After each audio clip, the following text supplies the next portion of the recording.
Welcome to the Entrepreneur Academy with your hosts, Nick Dutton of Engage Finance and James Cross from Crossover Property. On this episode of the Entrepreneur Academy. Bankers have been the latest bad guy. After 2008, if you're a banker, you're going to be shot at dawn. Yeah. And most of the time, the problems you're dealing with, didn't originate from you, but of course, you're the fall guy. But now, here are your hosts, Nick and James. Welcome back to the Entrepreneur Academy. We've got myself and Jim here today hosting. Hello, everyone. And we've got our guest today, Victoria Collette-Jones. Thank you for joining us. You're very welcome. Thank you for having me. So if you want to just give us a bit of an introduction as to who you are for anyone that doesn't know.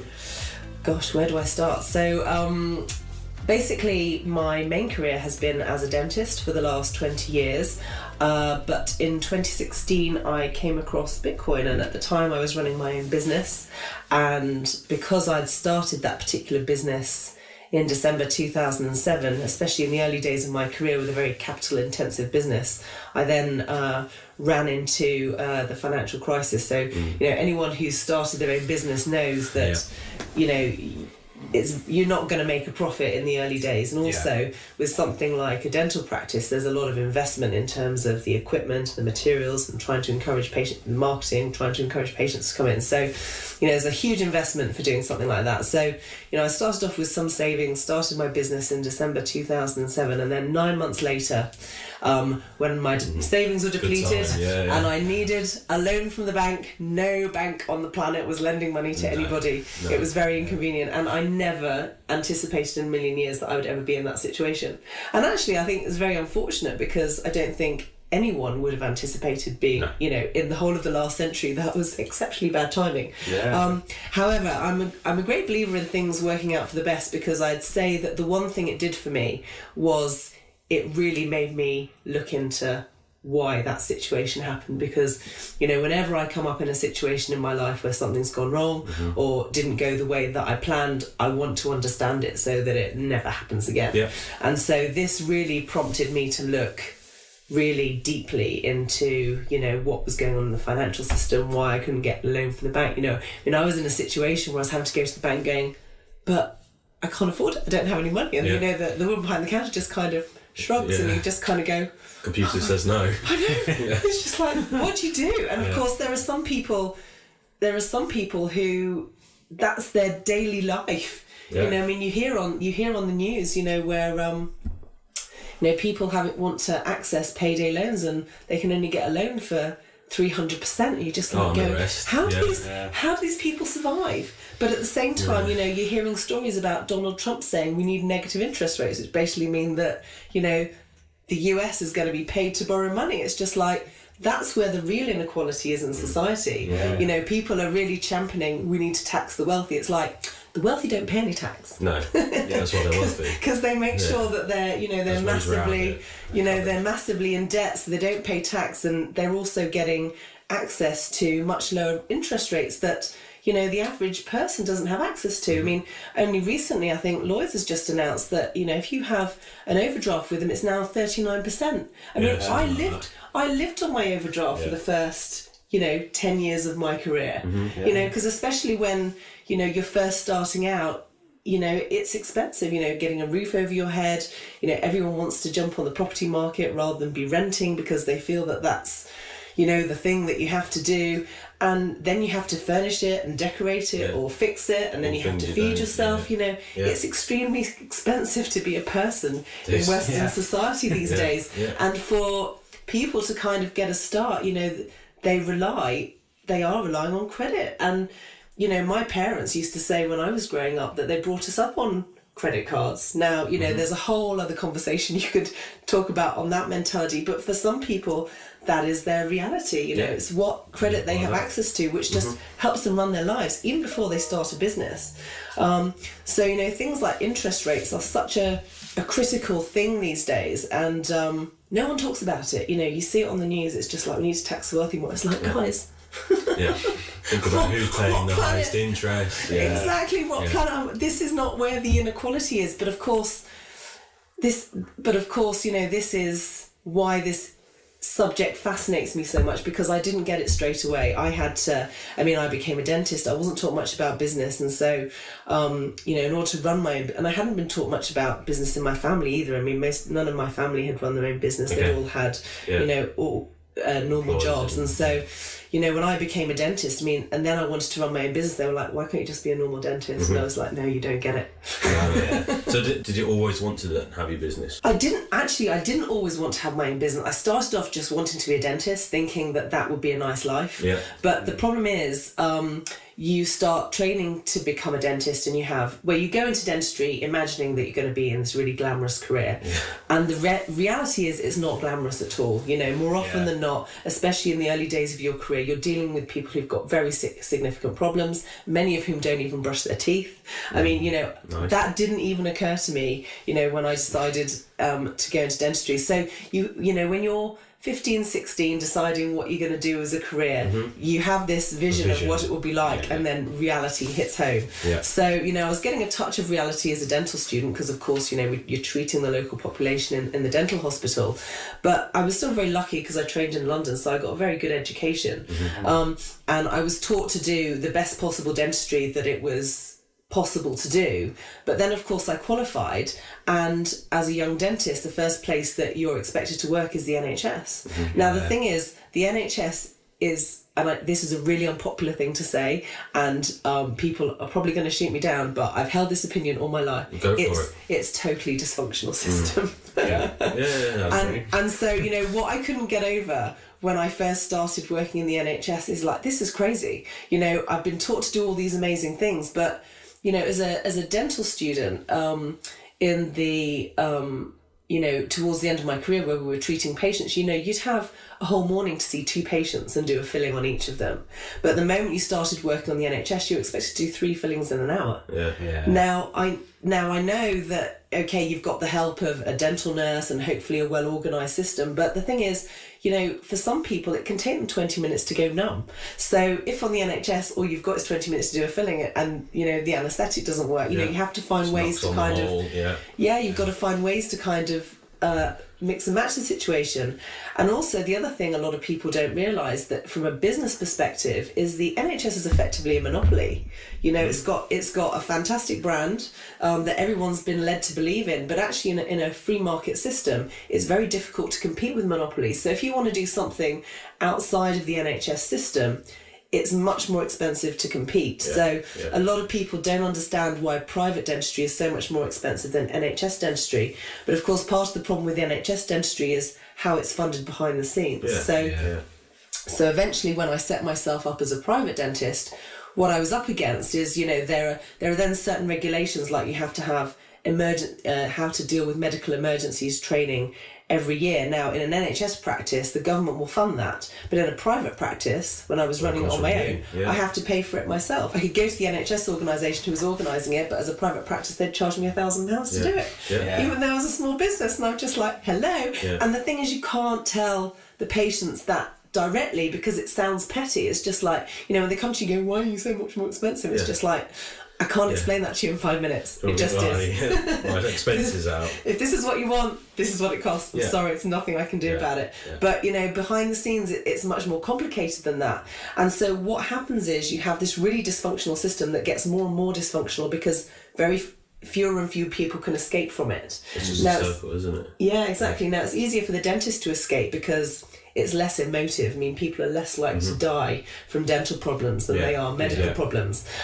So the dentist can kind of go, okay, we're doing it this way. And everyone will grumble and complain that the dentists are really greedy, but no one's going to die. So it's not like they're going to go for you with the pitchforks. I mean, they probably do metaphorically in the newspapers. I get what you're saying. But it's not the same, the medics can't do that. Not to the same extent. Yeah. And so you end up kind of growing this behemoth that, no one can control and no one can compete with. And the problem with that is, you end up with perverse incentives, I think is the best way to say it. So, and because the government are controlling the funds, they're focused on the costs they might be focused on the quality, but they'll reduce the costs, and then they'll try and control the quality by introducing more legislation. So they're not controlling the problem in terms of making sure the service has more resources. It's just they deplete it of resources, then the quality goes down, and then they punish everyone for the fact that it's bad quality. It's just like, this is so dysfunctional. It's probably similar in quite a lot of industries, isn't it? It's happening across the board, you know, because once I finally set up my private practice and I had, you know, professionals from other industries coming to see me, you know, you have more time to talk to them, and they'll tell you similar stories. And it's happening in the legal profession, it's happening in the police. It's happening in my sector for sure. Finance. I mean, bankers have been the latest bad guy. You know, in the 80s and 90s, it was the dentist. After 2008, if you're a banker, you're gonna be shot at dawn. And most of the time, the problems you're dealing with, you know, didn't originate from you, but of course you're the fall guy. And it's the same with the dentist. I mean, I think a few years ago there was a Daily Mail headline because some dentist had been caught shooting some lion, and there was a headline about something like why this is why we're afraid of dentists, or something along those lines. I was appalled. I was just like, so twisted. You'd back on something completely random. I know. And I was on Twitter. I was going, how dare they? But of course, nobody cares. You know, they're all, you know, they just like the sensational, the sensational headline. But you know, these are the things that you know, really affect our society, and things like, you know, people's health. I mean, as a dentist, especially in a private practice, you tend to attract the people that no one else has been able to help. That tends to be the tipping point at which they're willing to pay to get something better. And so, you know, you end up seeing people who will tell you heartbreaking stories, you know, of the experiences they had. And sad to say, because I've been part of the industry, I understand how those situations come about. I understand it from the professional point of view, and I understand it from the patient's point of view.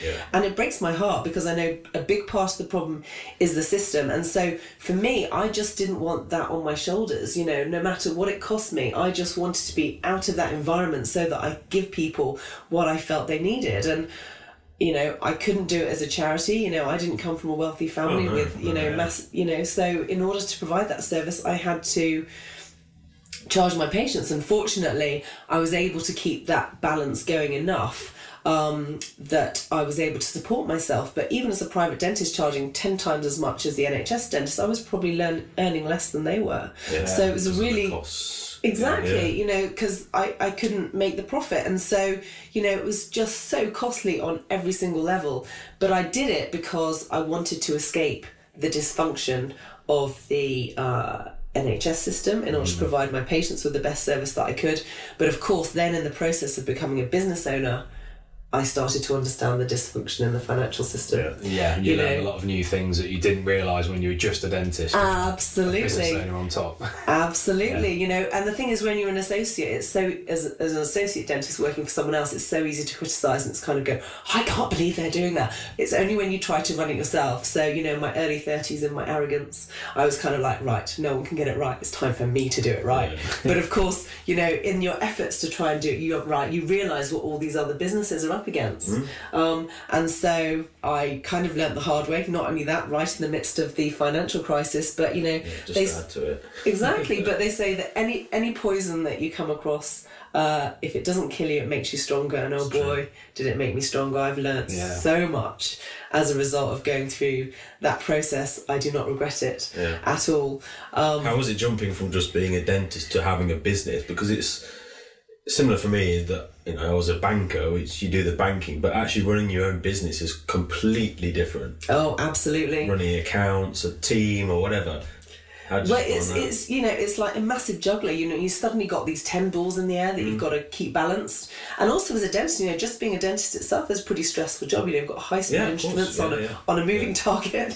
You know, that don't want to hurt. Often quite stressed emotionally. So that's challenging in itself. And then you add in the mix trying to run a business. I mean, you have no idea how complicated it is, and you know, tax liabilities, and also the balance between what you're able to charge your customers against what it costs you to actually run that business. You know, there are some businesses that are very cheap to run because they don't require a lot of equipment, but in a dental business you've got the equipment. That equipment needs servicing. If it breaks down, it needs fixing. I mean, I had to buy a washer disinfector because they were about to bring in new rules saying that everyone had to have a washer disinfector, even though, you know, this technology hadn't been around very long, but, you know, I knew it was on the horizon, so I spent 10 grand on it. And anyway, these things are breaking all over the country. So all of these dentists had been told that they had to have this piece of equipment that was fairly new. I think they've had to change the legislation now, but I bought this damn thing and it broke down so many times. And so not only do you buy it, you've got to have people come in and repair it and fix it. And of course, every time it breaks down, it means you can't have patients in the surgery because they've got to come and fix it. So, you know, keeping that going, and then the staff, you know, if you're, especially if you're in a small business, you know, you become really dependent on your staff. And so, you know, if it's just me and the nurse calls in sick, it's like, sorry guys, not working today. You know, or one of them lives in Derby and you're both snowed in. Sorry, nothing's happening today. And, you know, you've got to keep that balanced all the time. So you can have a cash flow forecast, which you think will predict what your earnings will be. And the thing is, as working for someone else, you know, your life is a little bit more stable and predictable. And actually, if you have to take a day off because it's snowed in, it's not really that big a deal for you because you can probably cope with a day off. But of course, if you have a day off as a business owner, not only are you not earning yourself, but you're not paying your bills either. You know, so you think you've got more freedom as a business owner. The reality is you're more committed than you've ever been in your life. Absolutely, Which is why you need to love it. You absolutely have to. If you don't love it, forget it. And you know, and you're where the buck stops. When there's no one else you can delegate that to. So Christmas Eve, Christmas Day, New Year's Day. I mean, I had one patient who called me on New Year's Eve because he was going to the party that evening and his front tooth had fallen out, and I had to drive all the way from Gloucester back to Nottingham in order to fix it for him. And I wouldn't have done that for everybody, to be fair, but literally his family kept me in business. But even so, you know, having that, and not only that, I had to suddenly say to my parents, would you take care of my daughter, please? I've got to go to Nottingham. They didn't like that on New Year's Eve either. So, you know, all of these sorts of things, you know, really affect your life. I mean, I'm lucky I wasn't abroad or something. There would have been no one else I could delegate that to. So, you know, those sorts of times of the year when most of the country is off work, that tends to be the time when you can't really make yourself really busy because no one's interested in going to the dentist during Christmas and New Year, but woe betide. What happens to your business if you're not there, if something goes wrong and there's no one else to fix it? So, you know, and that's really stressful. It is. But the problem for you there would have been, he would have gone to someone else then, which, you know, one off fine, but actually probably would have stayed there. Possibly. Because of that. And that it's the same for us, you know, if you're not first to it, or you might think, oh, I can't do that today, when, you know, there's plenty of us doing it in that sector. You don't just lose that one, you lose that trust almost. Absolutely. And it's so difficult. And, you know, and everyone, you know, anyone who starts their own business, generally speaking, they are going to be conscientious individuals. And so, you know, feeling like you're letting people down as well, you know, it's a real psychological pressure, but the reality is you can't do everything. But starting small, you kind of have to, and then you just have to hope that you grow fast enough that you can start delegating these things to other people before you burn out. But it's a fine balance, you know. I mean, there's a high proportion of businesses that fail in the early days, and these are probably the reasons why, because, you know, keeping all of that in balance whilst also keeping your own health and your own sanity in balance is a really, really challenging thing to do.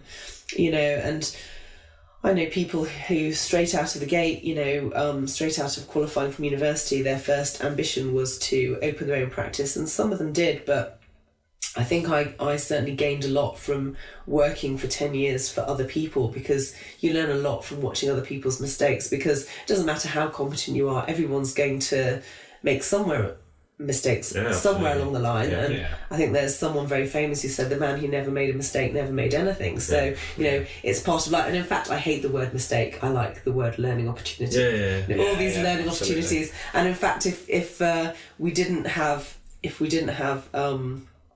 you know, those opportunities, life would be boring. You know, if we got everything right all the time, where's the challenge? Where's the fun in that? Exactly.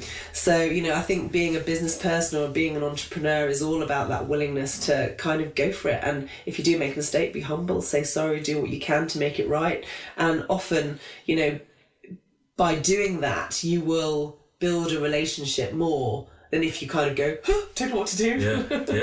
No, away from it. You're horrible for criticising me. It's just like, own up, take responsibility, take it on the chin, do what you can to put it right, and you will have a much stronger customer who will trust you because they will know that if something goes wrong, you will try and fix it for them. Whereas, if you're too sensitive or feel attacked or victimised by the fact that everyone's out to get you, it's just like, it's not everyone's out to get you. These are the challenges that you need to be able to overcome in order to be successful. And you don't necessarily have that when you're employed. No, because if someone has a go at you when you're employed, you're like, oh, okay, slam the phone down, and then you're like, well, I'm still going to get paid at the end of the month anyway. It doesn't really matter. Not my problem. Yeah, pass it on. Yeah, exactly. Or refer you to the complaints division or something. It's Yeah, and how many businesses train their staff to actually, try and nurture those really complaining patients, or customers or whoever they are, because everyone seems to be complaining these days. Yeah. And it's really stressful because, there are some things you can fix and other things you can't. But knowing how to draw those boundaries and keep yourself psychologically sane, is a challenge in itself. It is. Don't think they teach you that. Because it's your baby, isn't it? It's your thing, and you almost don't want to give it to someone else in case they mess it up. Yes. Yeah. So learning to delegate, to delegate, really tricky. Yeah. Really tricky. And then and some people you can delegate to and they do it brilliantly, and other people it's just like, oh my God, you'll be bankrupt if I have you working for me any longer. Yeah. But then of course you've kind of got all the legislation to deal with, how long they've been there. So having the courage to kind of go, this is not working out, and make that decision quickly. I've had to do that a few times as well. Did you have quite a few challenges then in terms of building that team of people you're working with and building your business? Very much so. I mean, there are some people I was extremely lucky with. There are other people who honestly nearly sent me to an early grave until I was just like, I'm done. It's just like, this has to end now. Again, that's another challenge, while you're working for other people, unless you've been a manager, you wouldn't necessarily have come across, that some of those sorts of issues. But when it's a business and especially a small business that depends on key people, and one of those key people turns out to be a nightmare. Knowing how to deal with that quickly is another skill. And some of them will really test your patience because they're really clever, and they will study what their rights are, and it's just like, okay. It's all added things to add to your day, isn't it? Where you just think, I've got enough going on. The reason I delegated it to you was for that extra time. I know. And now you're creating more hassle. Sometimes you just have to be very clear, and if something feels off, generally it is. It's normally best to nip it in the bud sooner rather than later. And then you sold your business in 2017? I did, yes. Was that always an intention, or how did that come across? No, I mean, my original intention had been to start very small, because I was starting from scratch. So a lot of dentists, when they start their own business, they'll buy another business. Okay. But the problem for me doing that is that most businesses have an element of NHS work, and I wanted to be away from the NHS completely. Right. So I wanted to start my own practice. I wanted to start it small. I had some people in the area who knew who I was, so I knew I'd start with a few people who would be prepared to come and see me. I just wanted to start it from there and grow it. And I'd already worked for a number of corporations who'd been trying the private business model. What I didn't realise when I started, of course, is that they're starting with a whole bunch of cash behind them, so they can afford to fund themselves from the beginning. So I knew that it would be slow in the beginning, but I knew I would get there eventually, because I've done it 3 times already for other people. Yeah. But, I hadn't factored on this, massive bank of cash that you needed in the background in order to support that. I just knew I could do it. I just didn't know how long, how much money I would need in order to do it. I'm completely unrealistic about it. So I think that also made it more of a challenge. It was just like, I can do this thing. Just kind of go ahead and plan as best you can. But, so often there are things that you can't see. Yeah. So my plan was to start small. Because I'd done this for other people, I knew eventually I'd get busy, so I thought, once I was busy enough, I'd then move to a new location. Okay.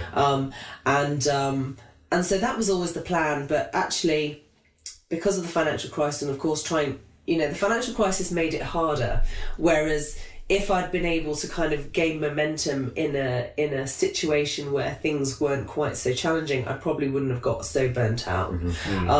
But because I'd had that challenge and all of the challenges of kind of starting a business, eventually by the end of 10 years, I'd been working with a business coach, and he'd helped get me to the stage where I was busy enough that this was a realistic prospect. He got me to write a business plan, and I was writing the business plan. Of course, by then I understood more about the financial system and some of the bigger picture, which I'm sure we'll come on to. And I was just like, I then understood what a risk it was. I didn't understand that the first time I wrote a business plan for my little business, but when it came to writing the business plan for the big business, I understood what a risk it was. And also it meant I'd be signing up for another 10 years, similar to the last 10 years, because it would be another set of challenges. I mean, growing from a small boutique business even to a medium-sized business is a big leap, because it's going to be more capital expenses for the building, more equipment, more staff. Yeah. It's just like, I just don't want to do it. I just don't want to do it. And I was kind of already coming to that conclusion anyway, but of course the big thing is, well, if I'm not going to do that, what else am I going to do instead? And I didn't have the answer to that question straight away, but there were clearly things that I'd go home and I would read and watch videos, and I could do it endlessly because I was just so fascinated about it. And I was just like, but I wasn't coming home reading about teeth or learning about the latest treatment techniques, whereas there are dentists that do that. So I was just like, I'm clearly in the wrong job. I've got this really big challenge, and this is not where my passion lies. And of course, learning about the financial system and everything else that goes with it, I've always been intrigued by systems and the bigger picture. So even as a student, I won prizes for various things. One of them was an essay called Partial Denture is a Poor Man's Bridge. So of course that had an economic component to it. It's about why people make health decisions and how economics has an effect on that. And then of course, going from being a dental student to actually working in the NHS, and then of course the issues between NHS and private healthcare. There was a lot related to healthcare and money that I had to kind of get my head around for 20 years. And I'd always been quite fascinated by that. And so I did go quite early in my career, actually. I figured out dentistry probably wasn't going to be for me, but again, it was a question of what else will I do instead? And having worked for a number of businesses, I could see how they're very focused clinically, but again, a lot of these older health professions, it's almost like, sales is a dirty word, and we don't talk about that. People come to us because we're professional. You don't talk about marketing, and the thing is, it's a very old-fashioned idea, and it's nice to work in a bubble where that's not an issue, but of course it's just not realistic. No. And so and of course I knew very little about it, but my dad had studied for an MBA and my sister had a business degree, and I quite enjoyed the conversations I had with them. So I decided that I'd study for an MBA because Nottingham University was just down the road. So I signed up for that because I thought it would be quite interesting. And it was, a lot of my essays were focused on the dental industry and, some of the issues there in terms of crisis management, PR.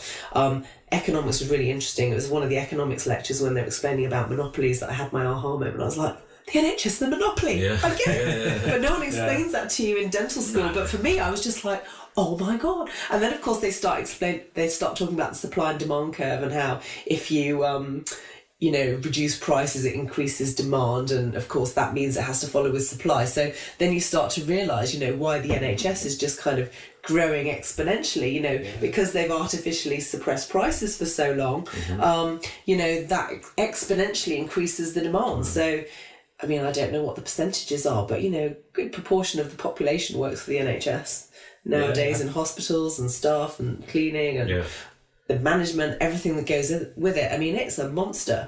And so, you constantly have people clamouring, we need more and more money for the NHS. It's like, stop it growing! Help! But of course, that's not a simple thing to do, and it's more complicated. Anyway, I've gone off on a tangent. No, it's a good question. Yeah. What I was getting at is whether you built the business to sell, and whether that's different to someone that was building the business to keep almost. I didn't anticipate selling it. my original plan was to move somewhere bigger because, of course, I was anticipating having another 30 years in dentistry. And so it was about the fact that I was making an investment for a long-term gain. But, I just kind of got to the point where I kind of thought, I don't want to do this for the next 20 years of my life. The system is so dysfunctional. Now that I understood the financial system, I understood the risks of running a business. And of course, at the moment, we're watching all of these shops on the high street fail. And of course everyone blames it on Amazon, but of course the restaurants are failing as well. It's just like, well, I'm sorry, but the restaurants aren't online. So there's something else going on here. And actually, because I was effectively running a retail business myself, because I was based in the centre of Nottingham, what you realise is the problem for these businesses is all of the expenses that are increasing behind the scenes. So after the financial crisis, the government had to bail out all of the banks, and I think the idea at the time, I think Nick Robinson sold this to the general public very effectively. It's just like, yes, investing in banks is a good idea, easily make our money back. Okay. But of course, the reality is if the government's given all their money to the banks in order to bail the banks out, they still have all their other costs that they've got to meet. So, they've got to increase their borrowing while they're subsidising the banks. And so they've got to get that extra money from somewhere. And of course, the general public are already suffering as a result of the banks not lending them any money, so they can't tax the general population. So what's the next easy target? Let's go for the businesses. So in the 10 years that I was operating, I was watching, things like, the minimum wage gradually creeping up and up.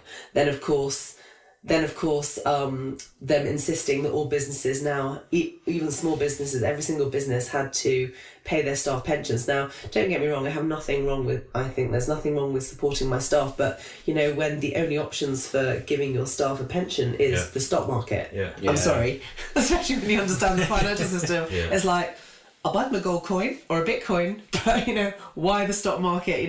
No flexibility there, and I was just like, I'm not having this anymore. And so even as a business, so many of your freedoms are kind of taken away from you that it gets really hard to operate.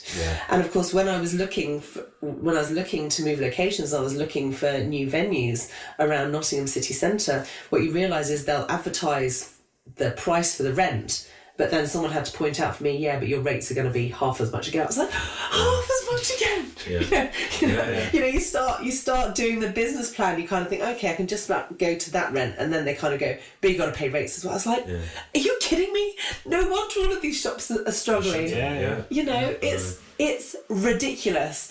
And then you read these reports on the news about, Amazon's taking over the world. It's like, no, you've killed it. You're killing it right now, but of course nobody knows, and that's what's really drives me crazy. And then you have conversations go, well, it's Amazon. It's just like, oh my god. I think people's spending habits as well have changed slightly. I mean, everyone wants no money. Yeah, they want it cheap and they want it now and they want it quick. They do. I mean, you look at, obviously taking into account restaurants and stuff, look at like things like Deliveroo and Uber Eats and Just Eat, and you can get takeaways from the restaurants. No one really wants to go out and have a meal anymore. They just want food fast.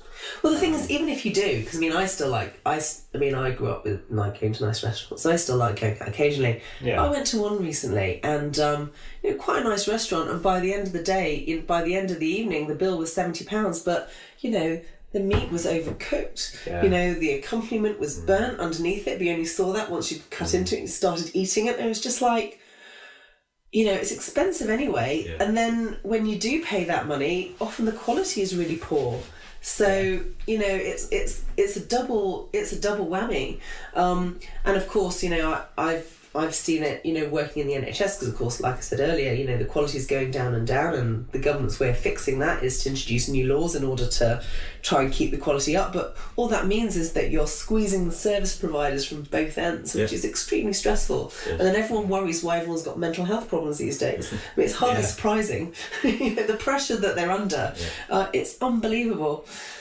Anyway, that was another tangent. I think because I'm conscious, I want to talk about Bitcoin primarily, which I'll leave Jim to do because he understands more about it than I do. But I just wanted to run through our quick fire questions, because it's a bit of a thing we do for every guest.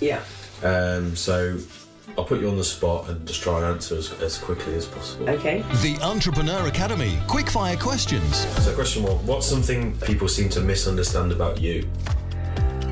I don't know how much I care. I think because sometimes, especially if I'm in a stressful situation, learning to say no is a real skill. And so in a stressful situation, you just kind of go no. It is coming from a place of caring and the fact that you want to establish boundaries, but of course sometimes people on the receiving end of that are not privy to the bigger picture, and so all they accept is that oh my god.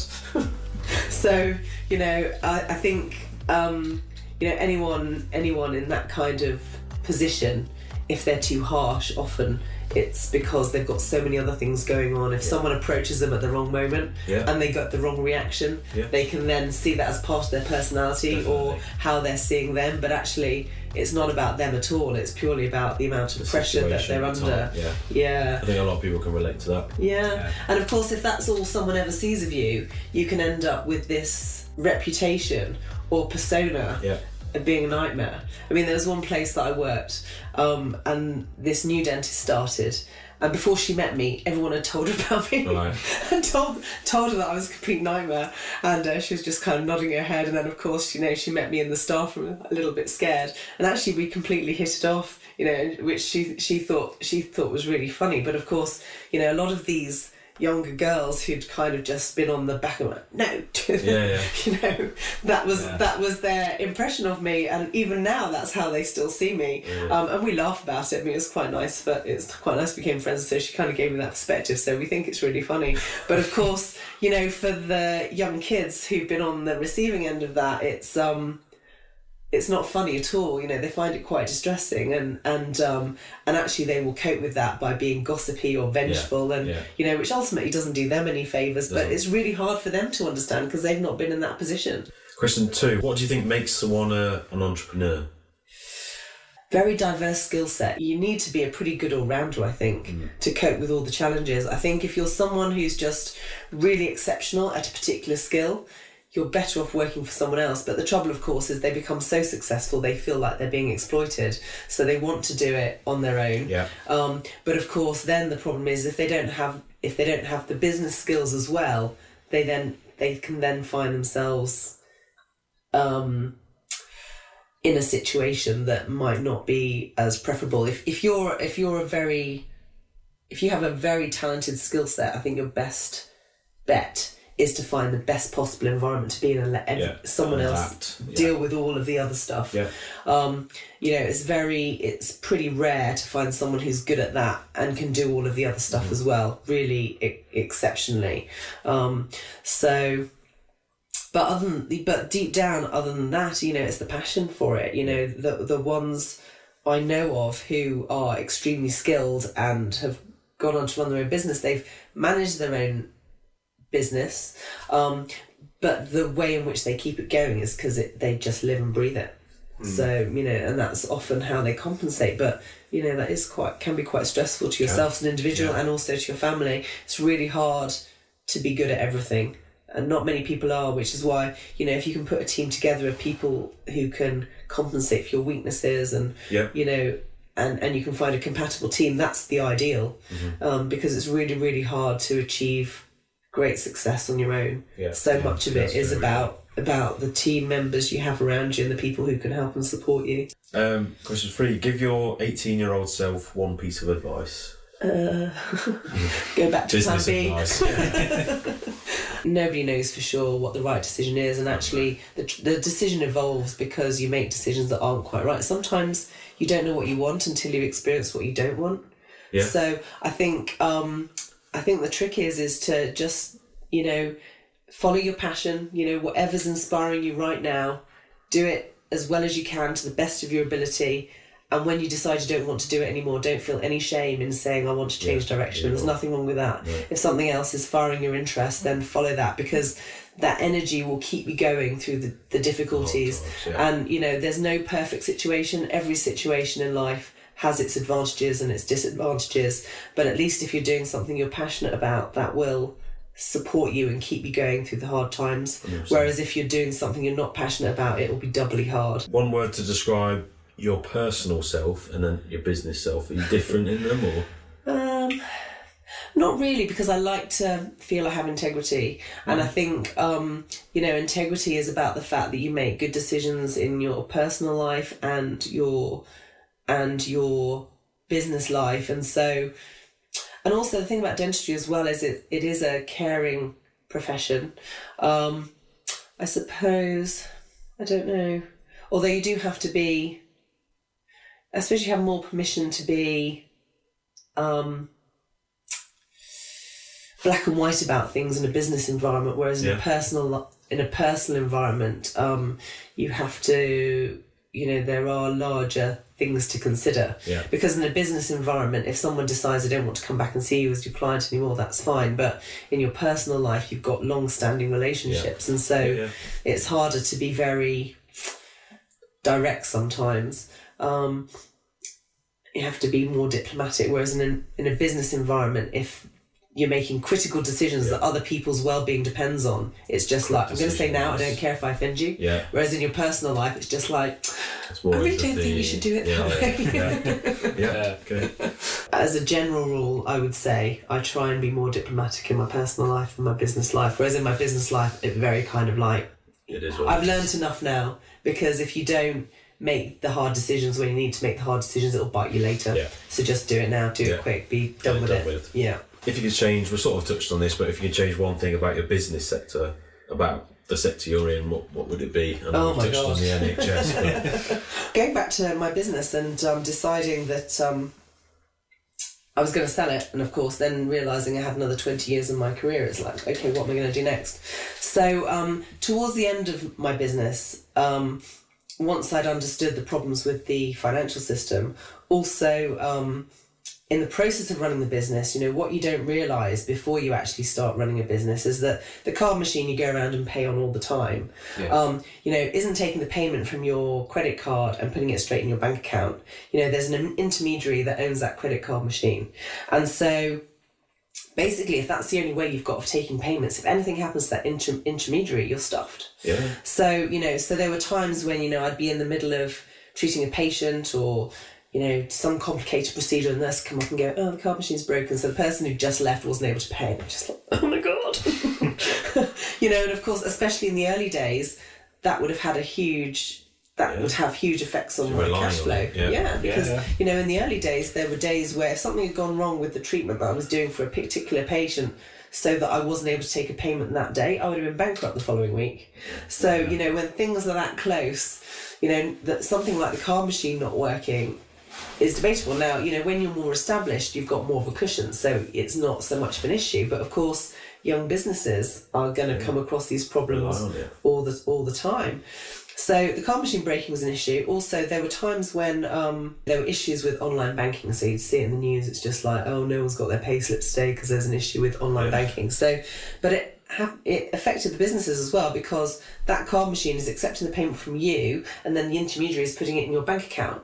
Now, it turned out that on one of these occasions, the intermediary was relying on NatWest or Royal Bank of Scotland. So because there was a problem with their online banking system, they weren't able to transfer the payments that the card machine has accepted into my bank account. So even when they are accepting it, it still takes 3 days. The payment doesn't come into the card machine and you get paid straight away. There's already a 3-day delay. So when this happened with RBS, it was being delayed by a week. I was like, I can't run my business like this. No. It's those sorts of issues. So, those things made me kind of think, what do I do? Because actually, if the card machine broke down, the only thing we could ask our patients to do was to go down the road and take cash out of the cash machine. But of course, now they're talking about cashless society. If it's cashless society, what are you supposed to do? Rely on it. If the card machine breaks, your whole... And what you start to realise is that in all of these other things you're doing, that's where, you talk to look at risks. As a dental health professional, when you're doing health treatments for people, you have to look at risks. When you're running a business, you're told to look at risk, but most of the time you don't really have to, because most of the time you're looking, you're working in a fairly strong environment. You don't think there are that many risks. I mean, there are, but they don't come up as often. Whereas a healthcare professional, you're looking at them all the time because each individual is different. Yeah. So it's kind of part of my genetic professional DNA to look for risks. So running a business, I started to realise that this card machine was a real weak link in my business, because if anything happened to that or the intermediary behind it, game over. You know, especially if you're running a very tight cash flow. And not only that, you know, behind the scenes, you know, everything's getting more and more expensive, but, you know, I'm already charging top dollar for what I do. If I start putting my prices up, I'll start losing my clients. You know, you've got all of those things to balance out as well. So so I was just like, I didn't like my business being so dependent on this pivotal piece of equipment, and especially as I'd started to learn about the financial system and the problems with the banks and everything else like that, I was just like, if anything happened to the banks like they did in 2008 and everything, or they threatened was going to happen in 2008 with everything shut down, it's like, what would you do? Just come to a grinding halt. What would you do? So so I was just like, there must be something else out there. Now, I'd heard of Bitcoin. I'd heard about it in the news, I think, in 2013, because the price was going up. And I'd heard the word, and there was just something about the word that I thought was quite intriguing. I saw an episode of The Good Wife, which was on Netflix. They had a whole episode that was kind of devoted to it, and they kind of made it cartoony and fun and like a bit of a story. But, you know, I thought it was an intriguing idea.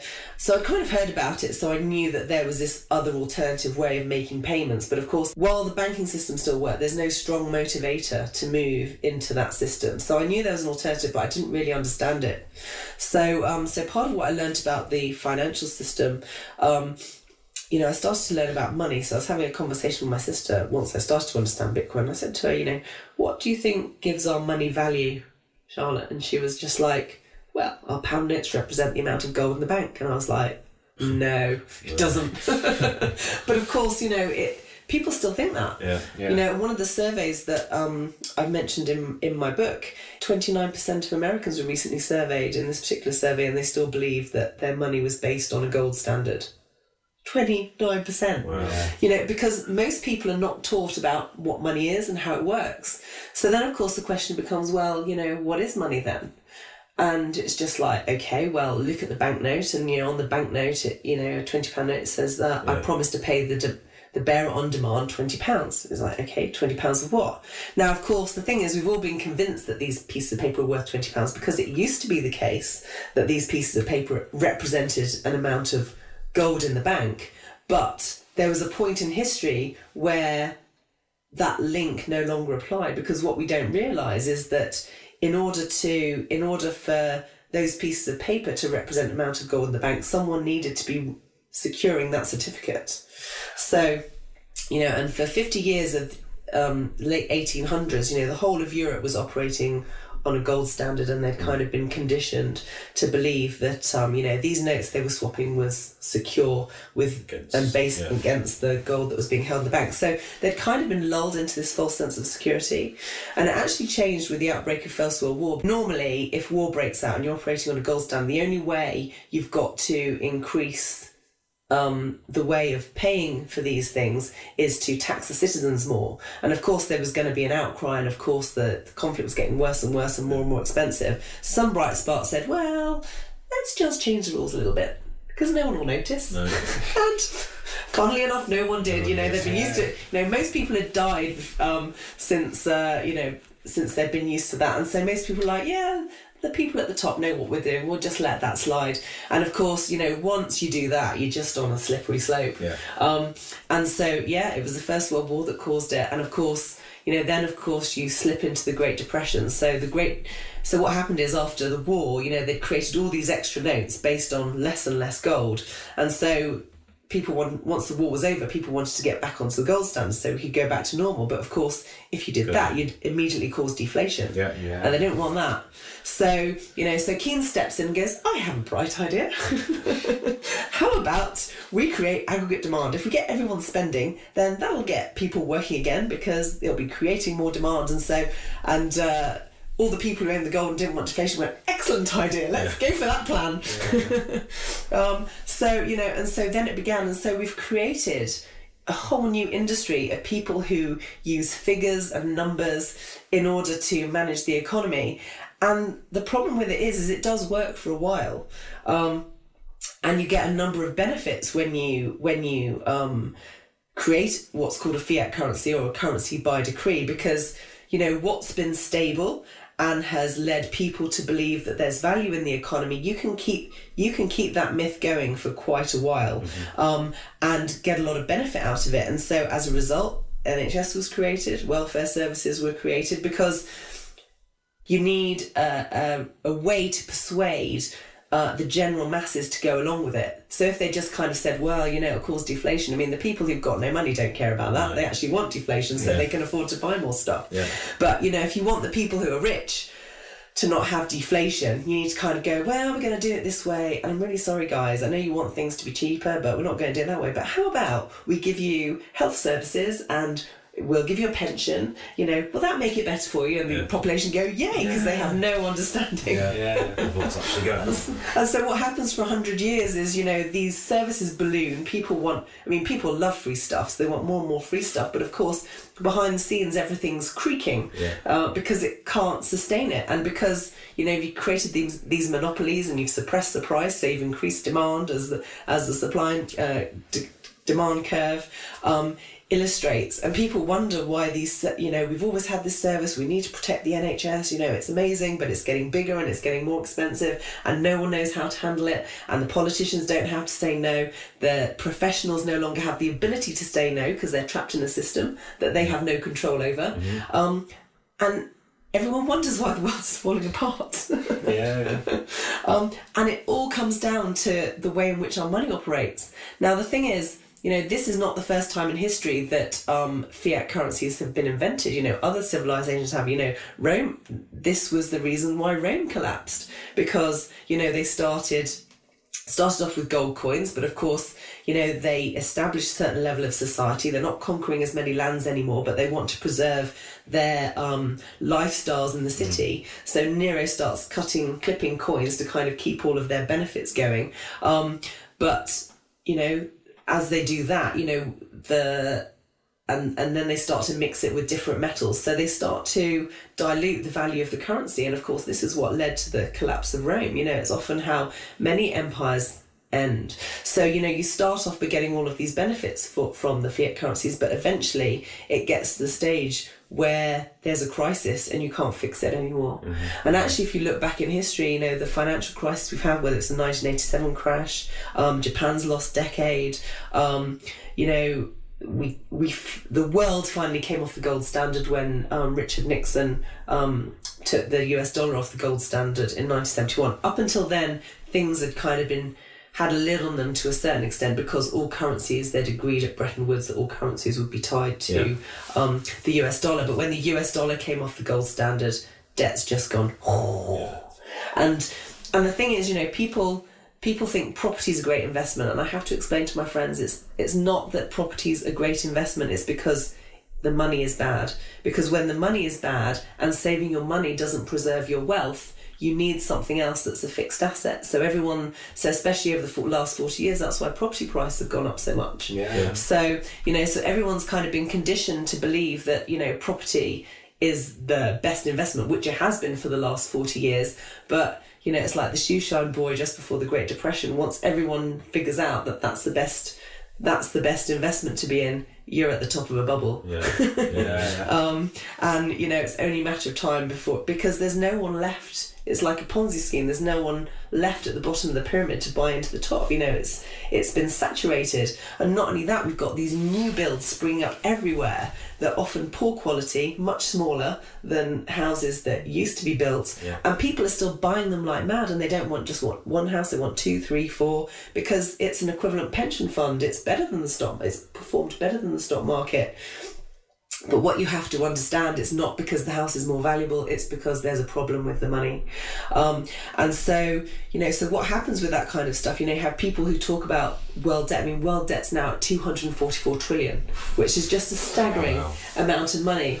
And the thing is, it's not just about the fact that there's that much debt in the world. I mean, some people go, why can't you just write it off? Well, you can't write it off because most of that debt is someone else's asset. You've got people investing in government bonds, you've got people investing in housing, all of these assets that people are investing in to try and preserve their value. The moment you wipe out the debt, you wipe out the asset, because most of these assets are leveraged against debt. So the moment the debt goes, you take the floor out of the housing market. It's not based on anything solid anymore.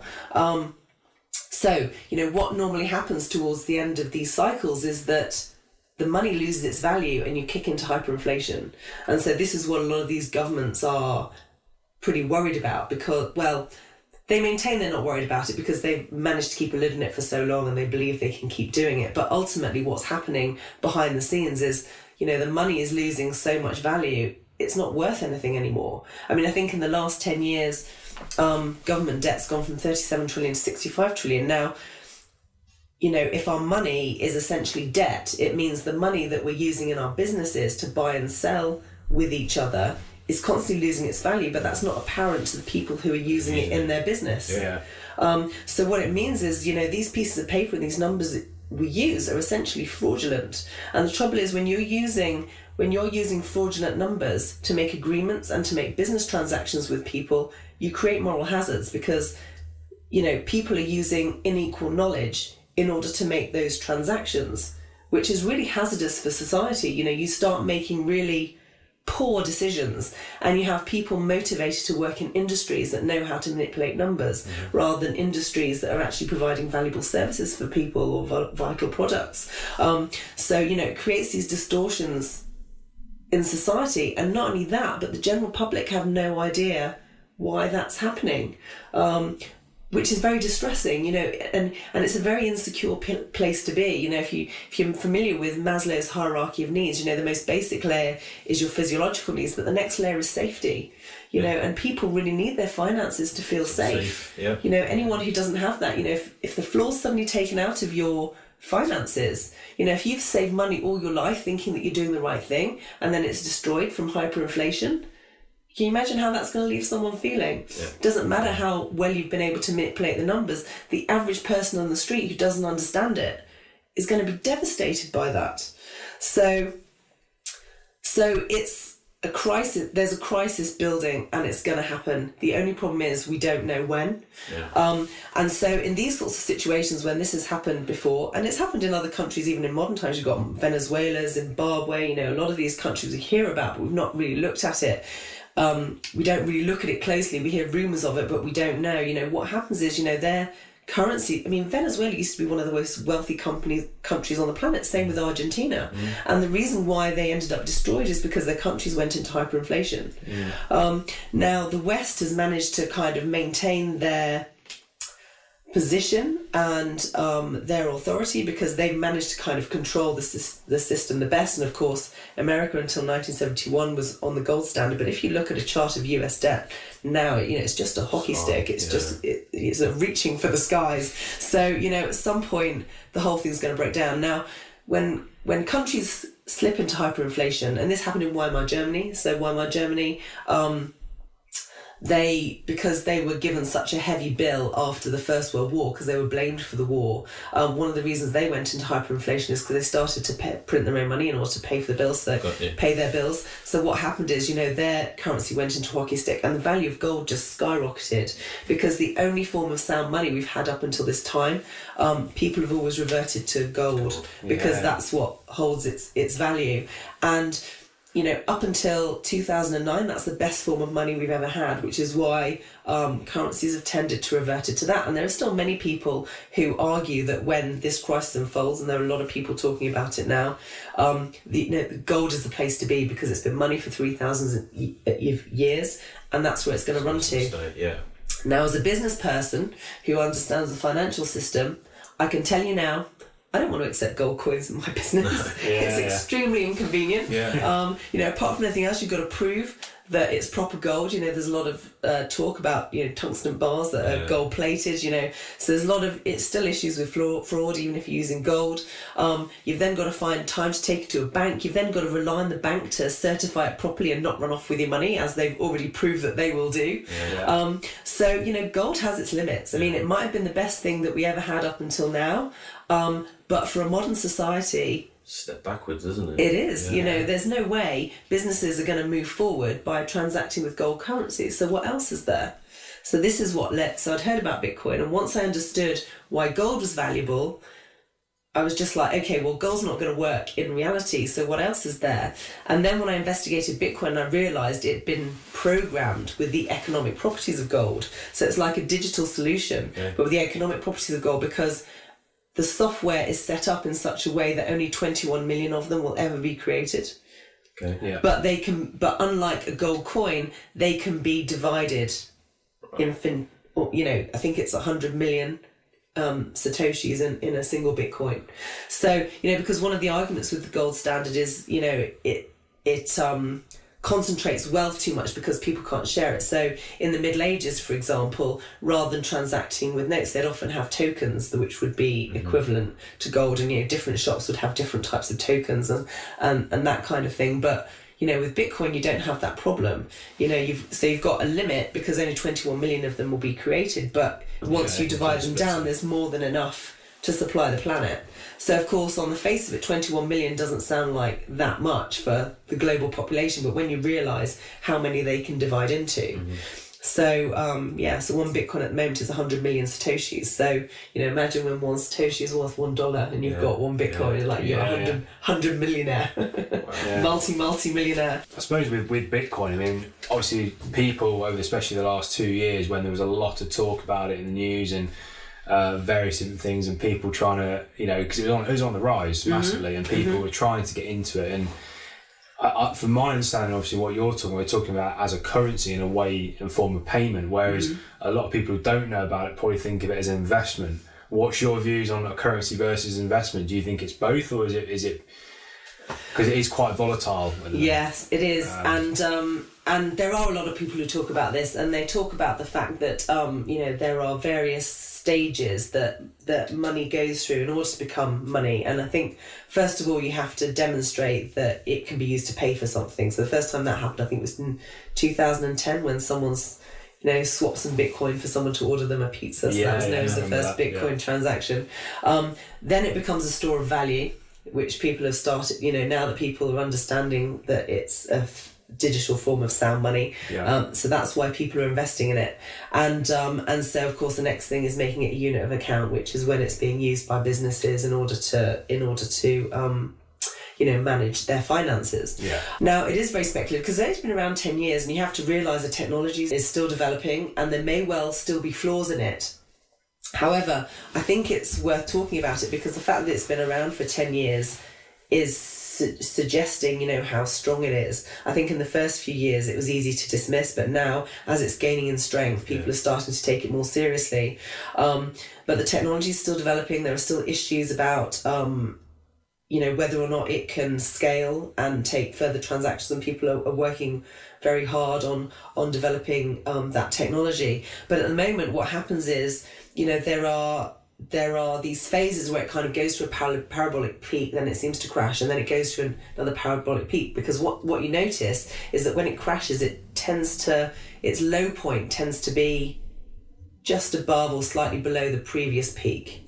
And it's done this almost 3 times now. So although people have been talking recently about the fact that it crashed from a price of $20,000 to, I think the lowest it came to was $3,000. What you have to recognise is 3 years before that it was $500. So even though it's come down, it come down to $3,000, it was still like way up.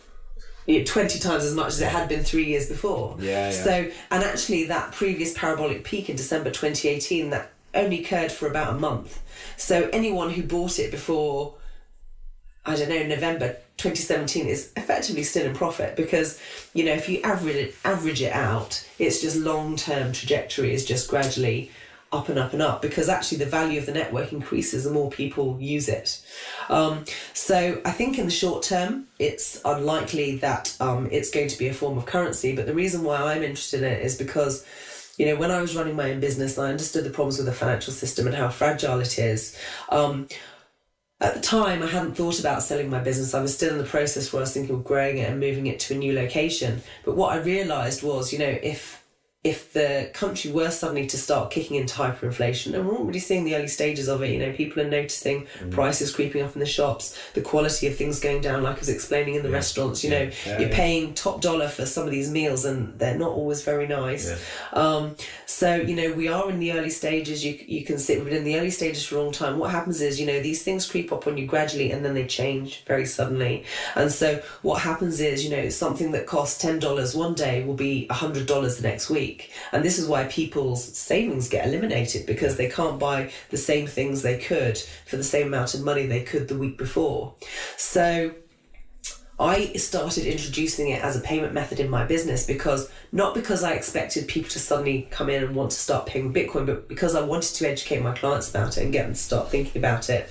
Because what I realised was, at some point things were going to tip, and they could tip quite suddenly. So and in a situation where it tips, if you've been used to taking payments in fiat currency, and that fiat currency is suddenly going from 10 to 100 to 1,000, in the space of a week, if you're taking payments in Bitcoin, you can offer a discount, because the chances are the Bitcoin that you're collecting will be going from 10,000 Satoshis to 1,000 Satoshis to 100 Satoshis, in the other direction. And so in a situation of hyperinflation, what it means is that a business can stay on its feet, because you're collecting, even if you're offering a discount, you're collecting a form of payment that's going to be going up in value, which will help you to pay your bills, help you to pay your staff, and essentially will keep you in business. So, but the thing is, because of its nature right now, I gave my clients the opportunity to pay in Bitcoin for a year, and the reality of the situation is no one did. No. Especially as it was 2017, and it was like every day you're in Bitcoin, you're just getting richer. So I didn't expect anyone to give it to me, but that wasn't actually the purpose of the exercise. The purpose of the exercise was to get people talking about it, to make them aware of it, because these things are very hard to prepare for in a crisis. You need to know ahead of time that it's coming, so you have a chance to prepare, and so that you can get the background in place. And so, it took me a while to understand things and set everything up. But once I understood how critical it was and what a difference it was going to make to my business, I kind of thought, well, I'm interested in this and I've spent time on this. But there are other businesses out there that aren't interested in this. They're not going to spend time on it. And when it comes to a crisis, they're going to have no clue what to do. So, when I sold my business, my first thing I wanted to do was just have a year off, just to recover from burnout. But that year came to an end in September, and I was just like, well, now what I'm going to do? And I was like, well, I think this is a really important issue, and I don't want to go back to dentistry, and I'd much rather work on something that I'm passionate about. So I've decided to write a book about, that kind of encompasses my story and everything that I know, so that in a situation of crisis, people have got something that they can read in a few hours, which gives them the overview. And then I'm going to have a website which will teach people, how to buy Bitcoin, how to store it safely, and for businesses, how to quickly accept it as a form of payment. Because the idea is that, in a situation of crisis and people go, what do I do? It's just like, you go here. Just one bit. And you will know what to do within an hour. So is it purely focused around Bitcoin then, and how to, as a payment, or do you speak a little bit about the financial industry and how it's led you up to that point? My book? Yeah. It's designed for the average person who knows nothing about it. I think some of the Bitcoin community may or may not be interested in it. I'm quite keyed into the Bitcoin community, and I've told them about it, and they kind of meh, because they feel like they know about it already. But it's not really written for them. It's written for the people who've heard about it, who've maybe only heard about it as for criminals or a great investment opportunity. Yeah, exactly. Great, but it's more than that. And also it's understanding how important it is, not just for business owners, but for the average person on the street, because if all the business owners suddenly clue into what it is, all the people on the street will want some, so that they can pay for the services that they still want. So it's designed for the average person. The book is designed for the average person, and basically it takes them through my story of how I became a dentist, how I became interested in Bitcoin. It's got a chapter on how money works. It's got a chapter on how Bitcoin works developed. Got some simple diagrams to help people get their head around it. It also talks about how I introduced it as a payment method. The other thing for businesses to understand is, accepting the payment is actually the easy bit. The challenge is behind the scenes. How do you handle the tax? How do you handle recording the transactions? How do you handle things with your accountants? And so, a lot of that is about explaining the fact that, until there's a crisis, the payments you get in Bitcoin are likely to be few and far between. However, it's worth learning about it ahead of time so that, if something happens quickly, you're prepared. And so, it's kind of explaining that to them, why that is. And then the third section of the book. So the first section of the book is, my story, how I got interested in it. The middle part of the book is for businesses and what they need to consider. And the third part of the book is about the future and also how Bitcoin differentiates from other blockchain technologies. I've talked about that quite specifically because the thing is, in a situation of crisis, the danger will be that the government has a solution ready to give you rather than the solution that's best. Because, if this mess has been created by the fact that there are people who are managing our society in their own interests, the chances are it's not going to be in our interests. So, this will be an opportunity for us to take our power back. But that's only going to happen if people know about it. Because essentially, if Bitcoin is a form of sound money, if businesses can start to accept that as a form of money, you take the businesses and you take the government and banks out of the loop, apart from the fact that the government's going to arrest you unless you pay them enough tax. Essentially, it's a form of free speech and it's a way of businesses having their independence again, but it will only work if everybody understands it. So I think the understanding is key. So that was the other reason why I wrote the book, because although I follow the Bitcoin community and everything like that, there are a lot of financial people who talk about, a lot of economists who talk about it. And the trouble with economists is, they've never worked in a real business. They've learned theory based. They've learned all these clever tricks and techniques which work to a certain extent. But ultimately, when it comes to the end game, the people go, I've had enough of this. It's about what works for them. And the thing is, the way money is supposed to work is it's supposed to manage the fair exchange of business transactions. But the trouble is, we're now using notes and numbers that are fraudulent. And this is creating a lot of sickness in society, and mental health problems because people can't feel safe. In order to take a step forward, you need some purchase. You need to know, where you're going and where your foundation is. And if the foundation is being destroyed, what are you supposed to do? It's no wonder people feel confused these days. So I'm done. This is the most important thing I can do in my life right now because no one else is doing it. And even the Bitcoin community, there are people who understand the technology, but they don't understand the financial side. There are people who understand the financial side, but they don't understand the technology, or they don't understand how businesses work. So, it's a very complex thing that very few people appear to have completely got their head around. But I think from my perspective, because I was a business owner, not only that, because I spent 20 years figuring out what the issues were with the NHS compared to private industry, it kind of primed me to understand it. And then, of course, being in a situation where I had to handle running a business in the midst of a financial crisis, life couldn't have prepared me better for this role, really. So it's just like, well, no one else is talking about it. I'd better get in there because this crisis is on the horizon. I mean, I don't know how familiar you are with what's going on, but the repo rates are spiking all over the place and the Fed's injecting money, and it's just like, oh my God, any day now. It was like the end of last year, I was writing this book and I was watching these videos on the repo market. I was like, oh my God, I need to write this quick. People need it now. And then, of course, my editor's slow, my formatters are slow, my cover designer is like, oh my God. You're close now to releasing it, aren't you? Yes, I'm hoping by the end of March. So, I mean, it's almost formatted, but, I've got to build up some momentum. You have to release a book in a certain way if it's going to gain some traction. So, I'm really grateful for your invitation to come and talk to you today because obviously, you have to kind of get the word out. So when your book comes out, how can people find it and what is the name, if you've got the name yet? Yes, I have. Well, the title is Truth Decay, How Bitcoin Fixes This. Obviously, Truth Decay is a pun on Tooth Decay. But I have a website up for people who are interested, so they can sign up for my newsletter.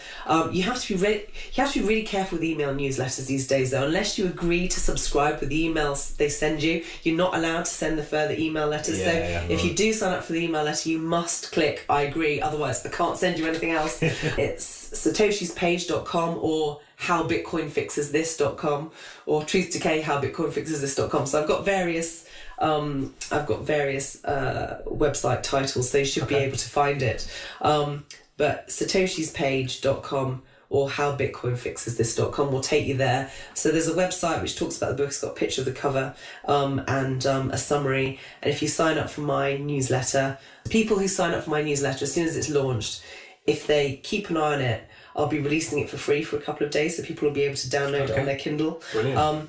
And the idea behind that is that I need some early reviews. People who get it, if they could give me a review, I'd be forever grateful, because that's what's going to help. You know, I've kept it as genuine as possible. I'm not trying to sell anyone anything. No. I just, people need to know what's coming. You made it relatable. I think that's when it's key, because you can kind of, when you sit here and think, okay, yeah, that makes sense why I should do that, not just you should do this, you should do this, you should do this because of this. Thank you again. Thank you for having me. It's been great. This is the Entrepreneur Academy. If you have a question, use the hashtag #TheEntrepreneur Academy.